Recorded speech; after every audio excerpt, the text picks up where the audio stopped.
Ömrümde duşmadım ben Senyalıqıyda bağta tarap yören yollarım Dönmesin iydi öden bir mehirli Etregin gödülü Yaşların şanını aydımlar düzülü Didiler üç köşük bolsun bugün toy aydımı Didiler tanayat bulaydı mı aydını Mehmet'e müşürdü yakini yadını Dünyam deyip zaretti Taylan kıydının adını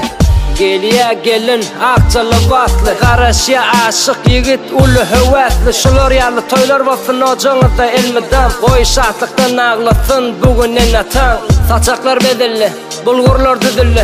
Artık baş gitmesin bar yok yüdüllü Doğullar begenli, ecekeler bedenli Bugün öylen ya İlyasif'lan perdendi Bağıtım ifini duyan Duyan, duyan, duyan Yekeceğim seni söyleyen Söyleyen seni dünyam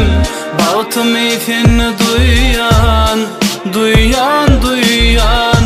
Yekeceğim seni söyleyen Söyleyen seni dünyam